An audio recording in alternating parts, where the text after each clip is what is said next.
ang mga kwento ng pag-ibig, kwento ng buhay at kwento ng pag-asa dito sa Barangay Love Stories. Love Stories. Bahagi ng masakit na realidad sa mundo na hindi lahat ng pagkakaibigan ay pinagtitibay ng karanasan. May iba din na nagwawakas na lamang dahil sa isang malaking kasalanan na hindi naman pala kayang panindigan. Ikaw kabarangay, ano ang pinakapangit mong karanasan mula sa isang kaibigan? Dear Papa Dudut, isang mapagpalang araw po sa inyo. Ako po si Rowena, pero tawagin niyo na lamang po ako sa pangalang Wena. 38 years old na ako sa ngayon. Nangyari po ang kwento ko 8 years ago. Nakapagtapos naman po ako ng college sa kursong Business Administration, major in Marketing Management. Pero hindi ko rin kaagad nagamit ang natapos ko noong nagtrabaho ako bilang farmer sa Japan. Nang makaipon ako ay umuwi na ako ng Pilipinas at nagsimula na lamang ng maliit na negosyo sa amin sa Rizal. At yun na nga ang parisan ko na malakas pa rin ang kita hanggang sa ngayon. Kumbaga isa ako sa mga original. Pinaayos ko naman ang patahian ng nanay ko at mas pinalaki pa yon. Naging suki naman doon ng mga estudyante sa school na malapit sa amin. Pati na rin ang mga nagpapagawa ng jersey tuwing may paliga sa barangay. Kung tungkol naman sa love life ko, Papa Dudut, ay nagkaroon ako ng boyfriend bago ako magtrabaho sa Japan. Naging LDR kami pero hindi naman yon umubra sa amin. Hindi na raw ako kayang hintayin ng boyfriend ko kaya nakipag-break na siya sa akin. At nung makauwi nga ako ay nalaman ko na may anak na siya sa live-in partner niya. Inaasahan ko na rin naman yon, kaya hindi na ako masyadong naapektuhan pa. Inisip ko na lamang na hindi talaga kami para sa isa't isa, Papa Dudut. Sa hindi inaasahang pagkakataon ay may nakilala akong muli, Papa Dudut. May naging customer ako sa parisan na nakaiwan ng isang brown envelope. At syempre para malaman ko kung kanino yon ay binuksan ko ang envelope at hinanap ang contact details ng may-ari. Hindi naman ako nabigo nang makita ko ang resume niya. Nakabalik naman siya kaagad makalipas ang ilang minuto matapos kong tawagan ang nakita kong cellphone number niya, Papa Dudut. Nagpasalamat siya sa akin at hiningi rin niya ang pangalan ko. Mga ilang araw lang matapos yon ay may nag-add sa akin sa Facebook. Napaisip pa ako dahil pamilyar ang pangalan niya. At doon ko na nga naalala na siya yung nakaiwan ng envelope. Ilang linggo rin kaming nasa talking stage noon bago niya ako inaya sa isang date. Doon na rin nagsimula ang panliligaw niya hanggang sa maging kami na, Papa Dudut.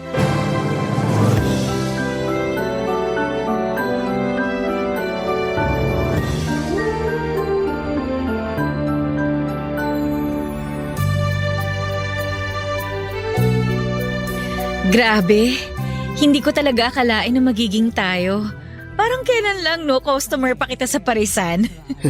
Oo nga eh. Kung hindi pa pala ako nagutom nun, hindi kita makikilala. Tsaka ang sarap ng pares nyo ha. Ikaw ba nagluluto nun?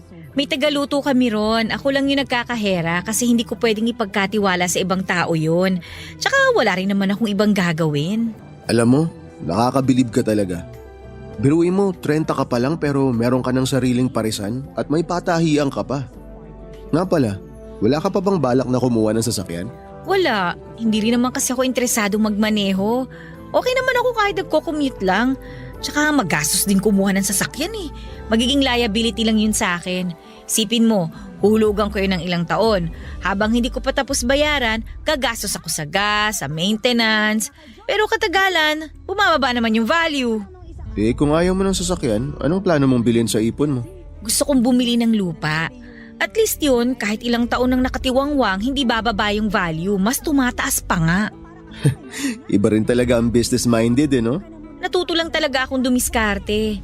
Tsaka ang hirap kumita ng pera kaya dapat talaga gamitin sa tama. Kaya talaga hindi ako nagkamali sa'yo eh. Pwede ka na mag-asawa.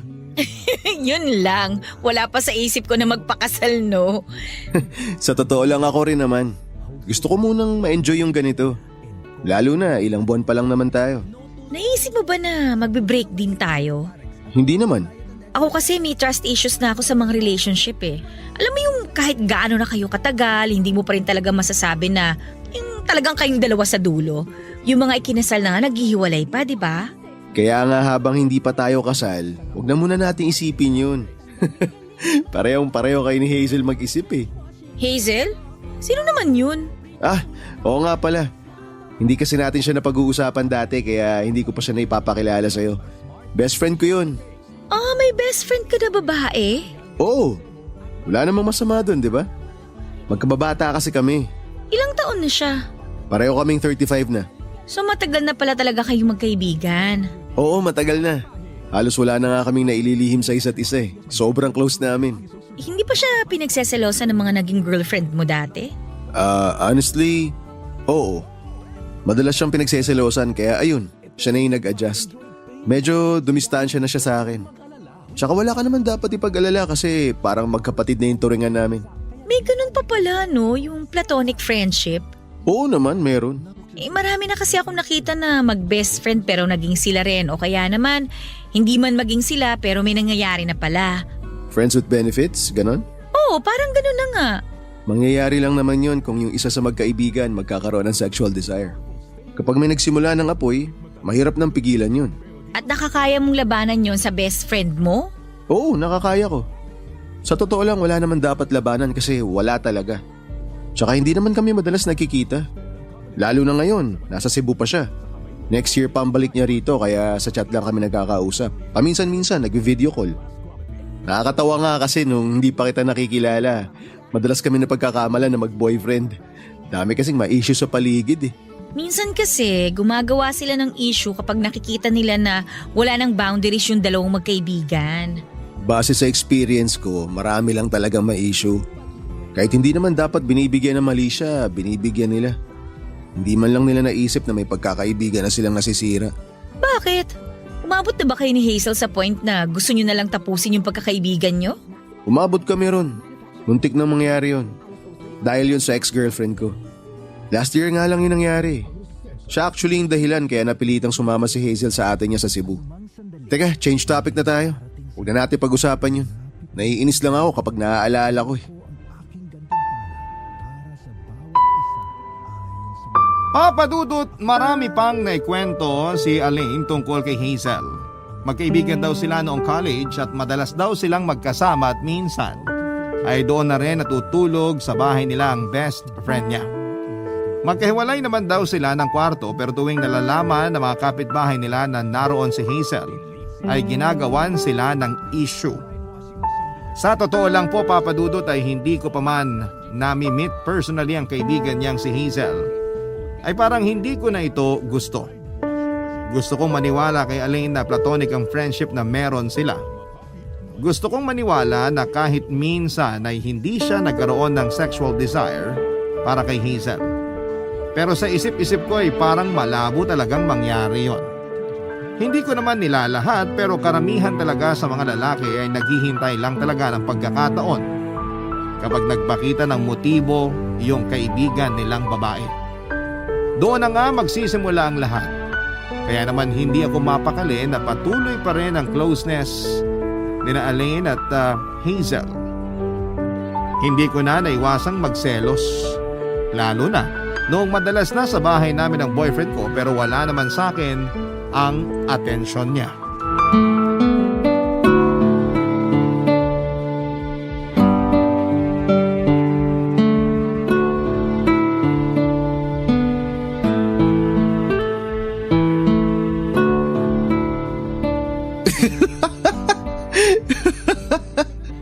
Ikaw talaga hanggang ngayon. Kuwang-kuwa pa rin ako dyan sa mga corny mong joke.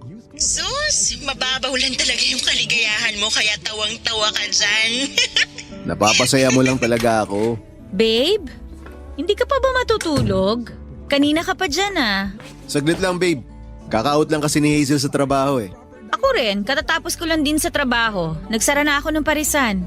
Magpahinga ka na muna dyan. Sandali na lang to, okay? Aline, yung girlfriend mo na ba yon? Oo, pasensya ka na. Medyo mainit yata ulo. Sige, bukas na lang ulit tayo mag-usap. Okay, good night. Good night. Buti naman tapos na kayo mag-usap. Nagkumustahan lang naman kami, babe. Kumustahan araw-araw? Ang sweet nyo naman. Nagsiselos ka ba? Hindi. Sinasabi ko lang yung napapansin ko. Araw-araw kasi kayo magkausap eh. Wala bang boyfriend yung best friend mo? Wala pa. Kaya naman pala. Kaya naman pala ano? Wala. Matulog na tayo. Babe, ano bang problema? May nagawa ba ako masama? Wala nga.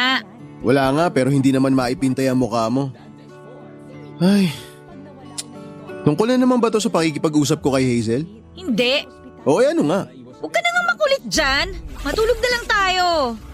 Ay, nagsiselos ka nga. Sabi ko naman sa'yo, di ba? Ganun lang talaga kami ni Hazel. Nag-uusap lang kami. Nagkukumustahan. Wala namang kaso sa akin na magkaibigan kayo eh. Pero yung kayo pa rin na magkausap kapag oras na nating dalawa, yun yung problema. Hindi mo naman siya kailangan i-update at kumustahin minu-minuto. Kaya kayo nai-issue eh. Pati ba naman ikaw, babe? Akala ko pa naman maiintindihan mo kami. Anong iintindihin ko? Na sobrang close kayo? Oo! Natural close kami. Magkaibigan kami. Ano bang masama ron? Alam mo, kahit anong sabihin ko, hindi mo rin naman magigets eh. Ay, sige ganito na lang. Para hindi ka nagsiselos dyan, ipapakilala kita kay Hazel ng personal. Sigurado ako na kapag nagkita kayong dalawa, magiging close agad kayo nun. Mabait siya, magugustuhan mo siya. Paano mo ko ipapakilala? Eh di ba next year pa ang uwi niya? Ay, oo nga pala, hindi ko nabanggit sa'yo. Mas mapapabilis ang uwi niya. Next month na raw. Ha? Akala ko ba nagtatrabaho siya sa Cebu? May natanggap daw kasi siyang offer dito sa Rizal. Mas malaki raw yung sweldo kaya pinatulan niya na. Hindi ba siya masaya sa trabaho niya ron? Bilis naman niya magdesisyong umalis? Ganun talaga. Mas gusto niya yung mas malaking sahod eh. Feeling ko talaga hindi lang yun dahil sa malaking sahod. Anong ibig mo sabihin? Wala. Sa tingin mo ba uuwi siya rito dahil sa akin?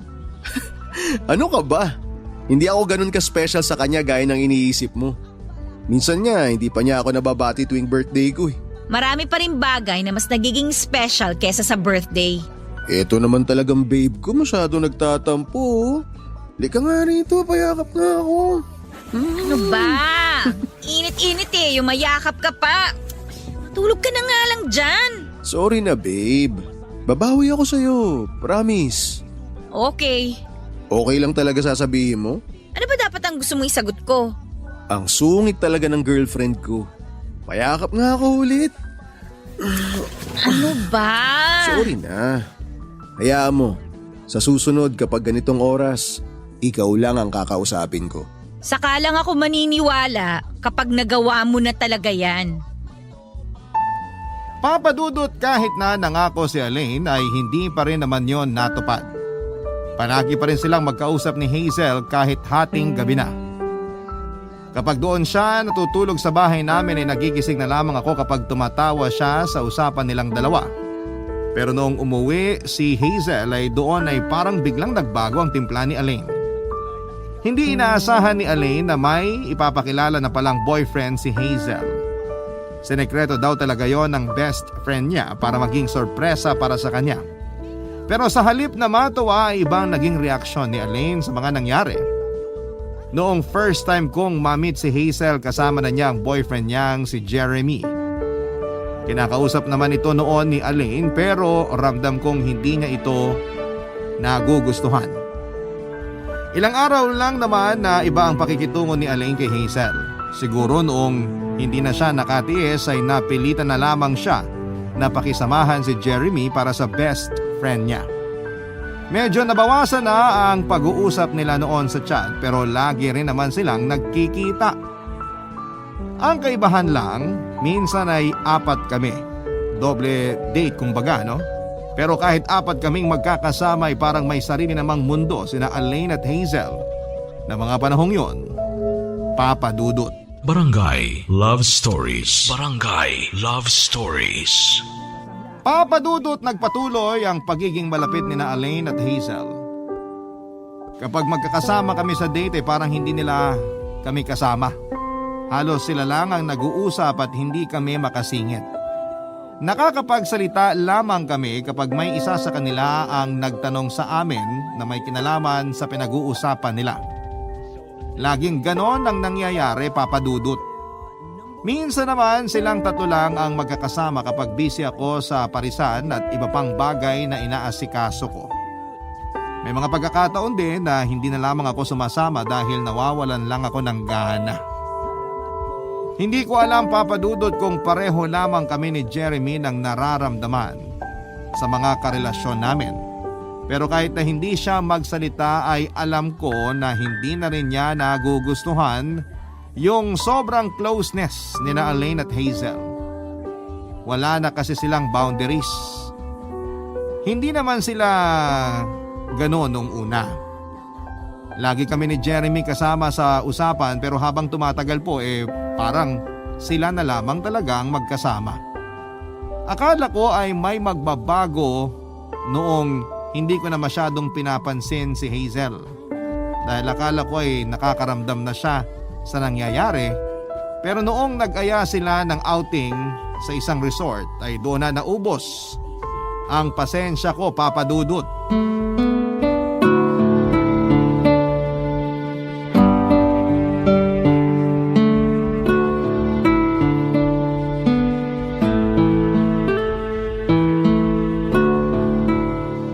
Elaine, tingnan mo yung dagat to.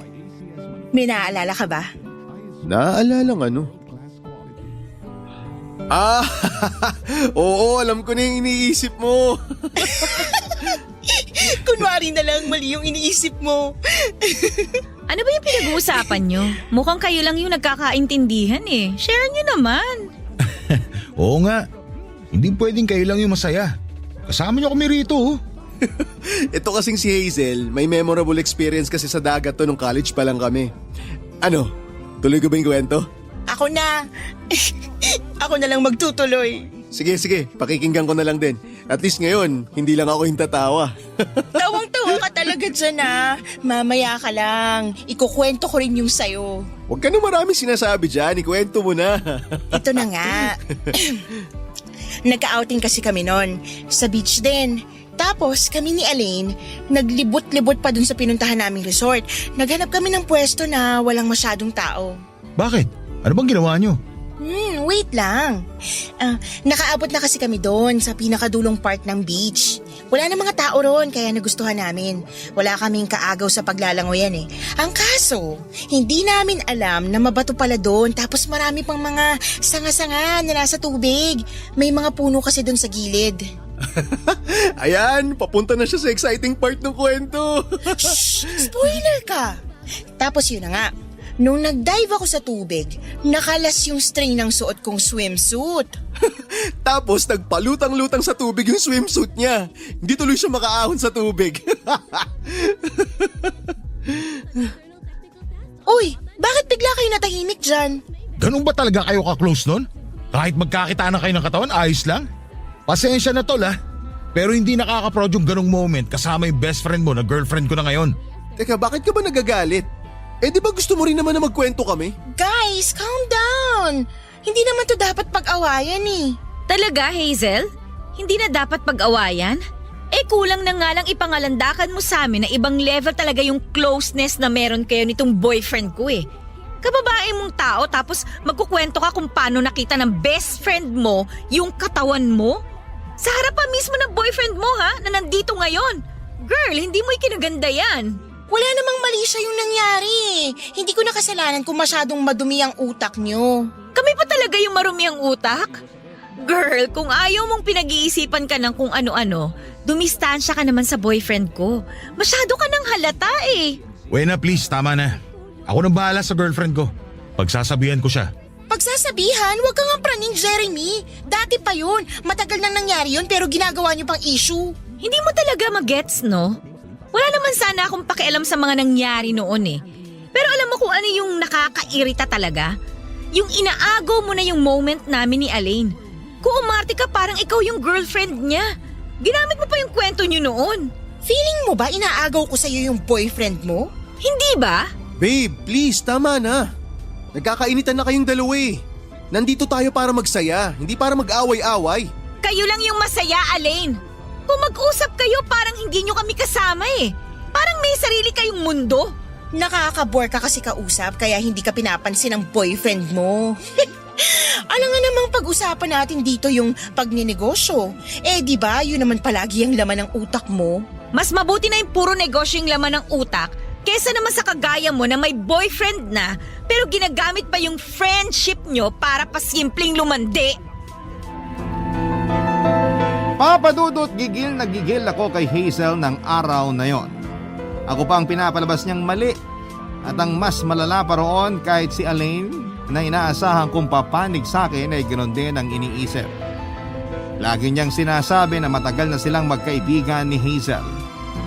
Kung ano-ano pa ang mga sinasabi niya para patunayan na magkaibigan lamang sila. Hanggang sa napagod na lamang ako sa pagpapaliwanag ng panig ko. At piniling magkaayos na lamang kami. Batid ko na nakakainis yung naging desisyon ko pero nang mga sandaling yon ay mas nanaig sa akin ang kagustuhang makasama pa rin si Alain. Simula naman noong magkasagutan kami ni Hazel ay hindi na kami lumabas ulit ng magkakasama. Pero nabalitaan ko na hindi na sila okay ng boyfriend niyang si Jeremy. Nagkakalabuan na raw mula noong nagkainitan kami sa outing namin. Medyo nakonsensya ako noon dahil alam ko na hindi lang naman ako ang naapektuhan kundi pati na rin si Jeremy na mahal si Hazel. Lalo kong napaisip noong nalaman ko kay Alain na may balak na palang magpakasal yung dalawa sa susunod na taon tapos ay nangyari pa yon. Sina Alain at Hazel naman ay hindi ko na rin nakikitang nag-uusap. Palihim ko rin chinecheck ang phone ni Alain pero wala naman akong makitang conversation nilang dalawa. Dahil doon ay medyo nakampante na ako, Papa Dudut. Pero nang minsan kaming nagkita ni Jeremy sa coffee shop na paborito kong puntahan, ay may nalaman ako sa kanya, Papa Dudut.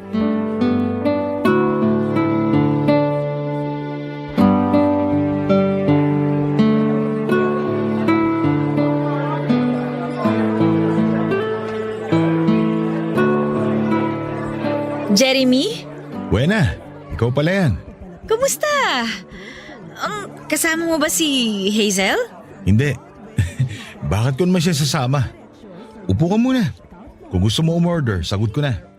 Wag na, okay lang ako. Mamaya na lang ako order. Upo na ako. Kung di sana makakabala sa'yo, pwede bang magkwentuhan muna tayo sandali? Sige, hindi naman ako nagmamadali. Pero hindi na ako order ha. Okay pa naman ako eh. Walang problema. Ano nga palang gusto mong pag-usapan natin? Tatanong ko lang sana kung may balita ka pa kay Hazel. Kamusta kaya siya? Ha? Teka, bakit sa akin mo siya kinukumusta boyfriend ka niya? Sandali, break na kayo? Oo. Kailan pa? Noong nagkasagutan kayo sa resort, kinabukasan lang, nag-break na kami. Hindi ba nabanggit sa'yo ni Alain? Malamang, siya yung unang makakaalam sa nangyari. Alam mo naman. Ang sabi niya lang kasi, nagkakalabuan na raw kayo ni Hazel. Hindi naman niya nasabi na nag-break na kayo. Ay, hindi na ako magugulat dyan sa sinabi mo. Siyempre, yan talaga yung palalabasin nila para hindi ka makalata at hindi mo na sila pagdudahan. Anong ibig mong sabihin?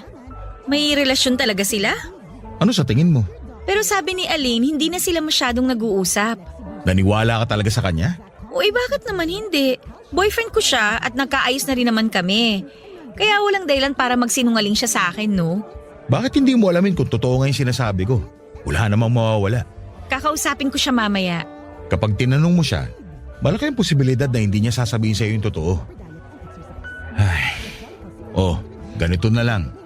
Kung ayaw mong maniwala sa akin, ibibigay ko sa'yo yung address ni Hazel. Laging pumupunta ron si Alain. Noong naghiwalay na kami, sinubukan ko pang makipag-ayos kay Hazel. Pero saka ko lang na-realize na wala ng pag-asa nung naabutan ko silang magkasama.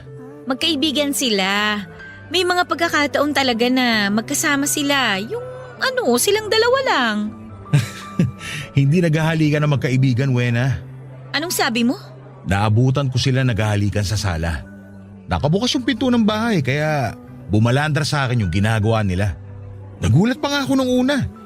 At nung kinumpronta ko sila, ako lang yung napahiya. Ano nga ba naman yung pinunta ko ron, break na kami ni Hazel. At si Elaine, ang sabi niya wala na kayo. Akala ko totoo kasi kung ibabase yung sa nangyari nung outing, may dahilan na kayo para maghiwalay. Pero ngayong nakausap na kita, ngayon ko lang din na-realize na pinaglalaruan ka rin nila. Sigurado ka ba sa sinasabi mo? Nakita ko yun mismo kaya paano hindi ako magiging sigurado? Pero syempre hindi ka naman maniniwala ng basta sinabi ko lang. Kaya kung ako sa'yo, puntahan mo na lang sila. Gusto mo na hulihin ko sila sa akto, ganun ba? Nasa iyo na yun kung anong gagawin mo. Sabi ko nga sa'yo, ibibigay ko yung address ni Hazel. Kung gusto mong puntahan, malalaman mo kung anong sinasabi ko. Kung hindi naman, choice mo pa rin yun. Ito wala akong intensyon na manira ng relasyon. Sinabi ko lang to sa'yo para iparealize na pinaglalaroan ka lang ng boyfriend mo. Hindi mo deserve yung ganong klase ng lalaki. Kung totoo yung sinasabi mo, isa lang yung ibig sabihin nun. Matagal na akong niloloko ng boyfriend ko. Papa Dudut, pinagsisihan ko na nagbulag-bulagan ako dahil sa pagmamahal ko kay Elaine. Nagsisi ako na nakipag-ayos pa ako sa kanya at binigyan pa ng isang pagkakataon ng relasyon namin. Nang puntahan ko kasi ang address na ibinigay ni Jeremy, inabutan ko nga roon si Elaine. Gabi yon, ilang beses ko siyang tinawagan pero hindi siya sumasagot. Noong tinext ko siya ay nag-reply lamang siya na maaga siyang magpapahinga. Pagod daw sa trabaho at kakauwi niya lamang sa kanila. Pero noong time na yon ay naroon na ako sa tapat ng apartment na tinutuluyan ni Hazel. Noong nag-doorbell ako, si Elaine pa mismo ang nagbukas ng pintuan. Hindi kaagad nakapagsalita si Elaine noong nakita niya ako. Namutla na lamang siyang bigla, Papa Dudut, at parang may gusto siyang sabihin sa akin pero hindi niya alam kung papaano niya sisimulan. Wala siyang suot na pang-itaas. At nung sinundan siya ni Hazel ay pareho silang halos wala ng saplot sa katawan. Nanginig na lamang ako noon sa galit, Papa Dudut. Hindi ko na kailangang itanong sa boyfriend ko kung ano ang ginagawa niya sa apartment ni Hazel. Hindi na rin niya kailangang magpaliwanag dahil kung nandun lamang siya bilang kaibigan ay hindi na niya kailangan pang magsinungaling. Noong nag-reply siya sa message ko. Doon ko na nga tinapos ang relasyon naming dalawa. Hindi pumayag si Elaine na maghiwalay kami, Papa Dudut. Paulit-ulit niya akong kinukulit noon para kausapin siya at makipag-ayos. Umabot na rin sa puntong nakialam na si Hazel. Pero hindi na ako muli pang nagpaloko sa kanila, Papa Dudut. Barangay Love Stories. Barangay Love Stories. Papa Dudut, ang hirap palang maging third wheel sa mag-best friend na ibang level ang pagmamahal para sa isa't isa. Parang sabit lang ako sa samahang matagal na nilang sinimulan. Ipinaramdam ni Elaine sa akin na wala akong karapatang pagbawalan siya sa pakikipag-usap kay Hazel dahil mas nauna silang nagkakilala. Ayaw niya rin na bigyan ko ng mali siya ang pagiging malapit nila sa isa't isa. At doon ko lang napagtanto na sa buong panahon na naging kami ni Elaine ay kalahati ng oras niya ay napupunta kay Hazel at kakarampot lamang ang para sa akin. Kung hindi dahil kay Jeremy ay hindi ko malalaman na pinaglalaruan na rin pala ako ng boyfriend ko. Pareho kami ng naging sitwasyon at pareho kaming naging third wheel. Minsan na rin pumasok sa isip ko na landiin na lamang si Jeremy para makaganti naman sa kanila. Pero na-realize ko na hindi yun magandang ideya. Sarili ko lang din ang pahihirapan ko kapag nagkataon. Galit na galit ang nanay ko kay Elaine at boto pa naman sa kanya ang nanay ko, pero nang sabihin ko kung anong nangyari, si nanay na mismo ang nagbawal kay Elaine na pumunta sa bahay namin. Hindi niya hinayaang makalapit sa akin ang boyfriend kong manloloko. Pero sadyang makulit si Elaine dahil gumawa pa rin siya ng paraan para muli kaming magkausap, Papa Dudut.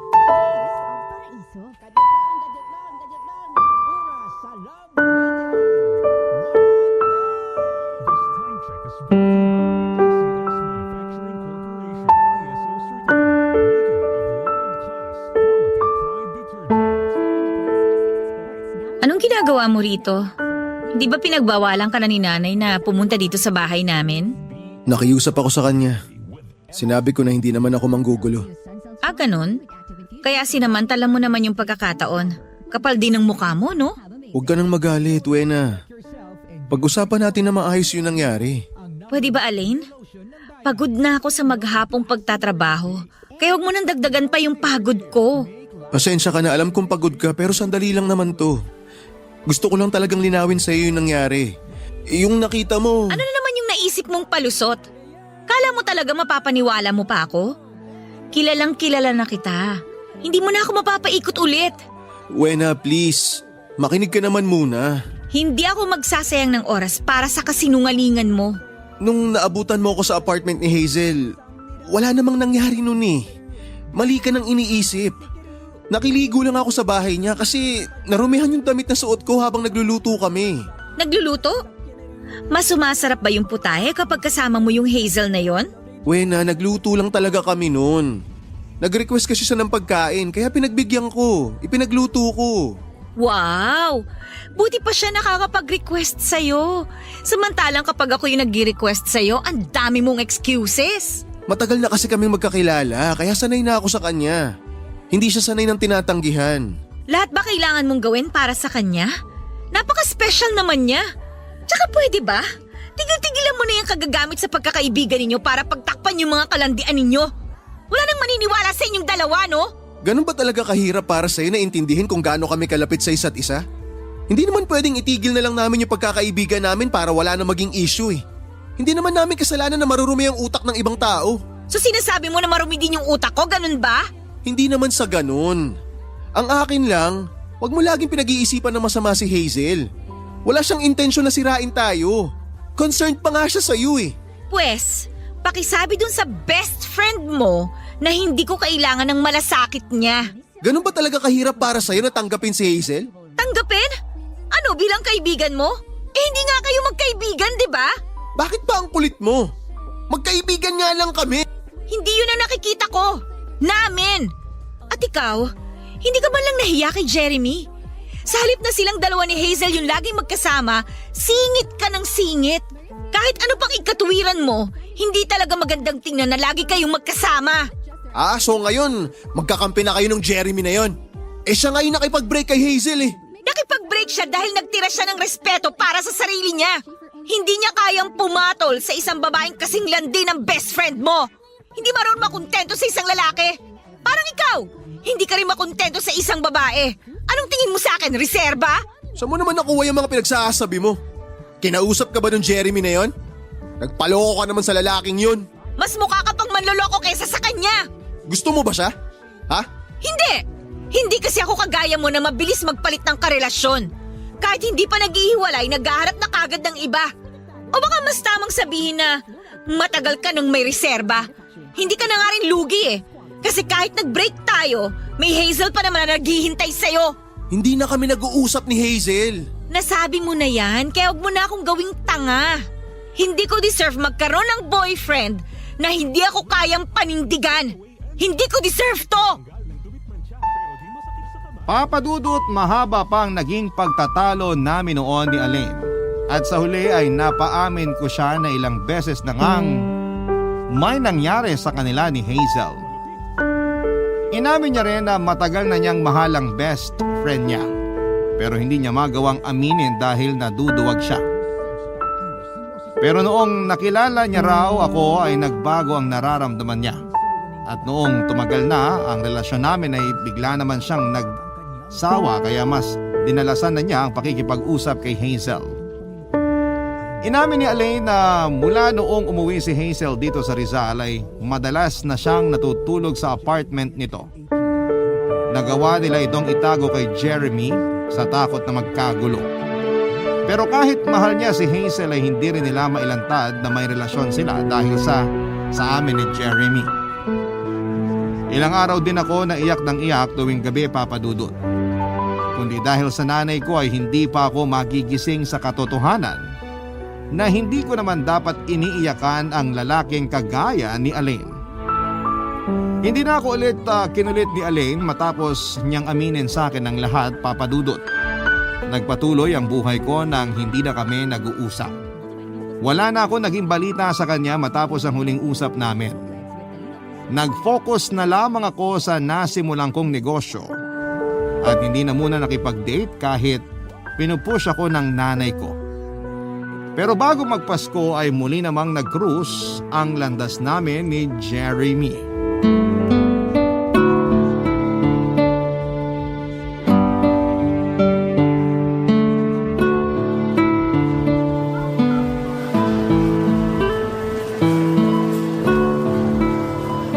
Buena!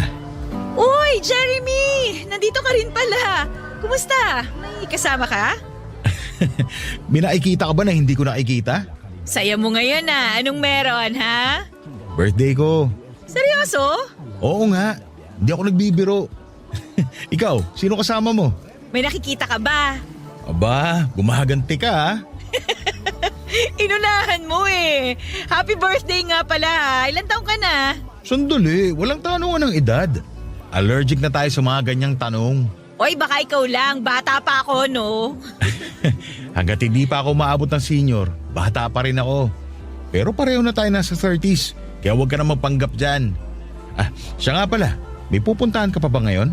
Wala naman. Namimili lang ako ng groceries para sa bahay. Wala na kasi kaming stock eh. Sinesermonan na ako ng nanay ko. Ako rin eh. Birthday na birthday ko, pinag-grocery ako. Takot ka rin pala sa nanay mo, ha? Siya yung pinakaunang babae sa buhay ko eh, kaya dapat lang. Pero bibili rin naman ako ng alak. Magpapainom kasi ako sa bahay mamaya. Kung hindi ka sana busy, imbitahan kita sa amin. Wala naman siguro magagalit, di ba? Meron. Naku, ganun ba? Dapat pala, nagtanong mo na ako may boyfriend ka na. Pasensya ka na ha. Boyfriend? Wala naman ako sinabi na may boyfriend na ako. Sabi mo kasi may magagalit eh. Oo, meron nga. Si nanay. Nadali mo ako ron ha. Ikaw naman kasi nag-assume ka kagad. Sorry naman. Ano bang setup? Kailangan ba kitang ipagpaalam sa nanay mo? Sira, joke lang yun. Hindi naman nakikialam si nanay sa mga lakad ko, no? Basta uwi ako ng safe sa bahay, walang problema sa kanya. Ayos pala kung ganun. Ihahatid na lang kita pagkatapos ng party. Promise, hindi ako maglalasing para may hatid kagad kita. Okay, sige, pupunta ako. Tsaka birthday mo naman kaya hindi kailangan na ihatid mo ako kagad. Enjoy mo yung inuman kahit abutin pa ng madaling araw. Susunduin na lang kita mamaya para hindi ka na mahirapan mag-commute. Alam mo kung saan ako nakatira?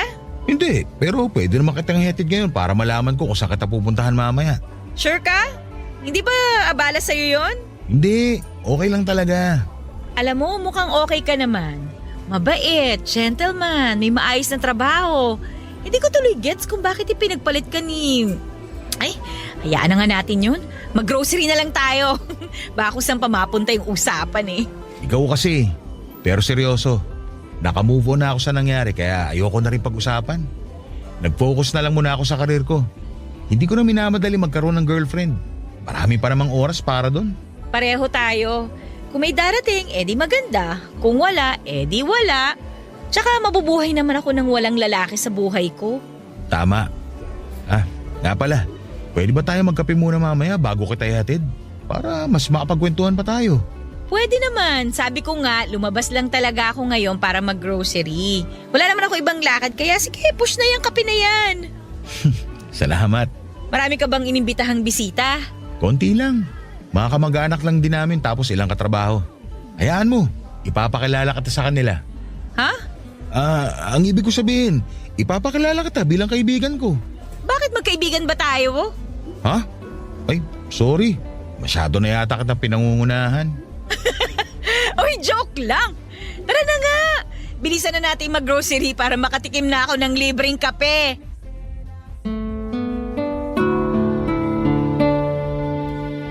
Papadudod, sobrang unexpected yung naging friendship namin ni Jeremy. Nung nagkwentuhan kami sa coffee shop ay nalaman ko na balak na niyang mag-work sa abroad.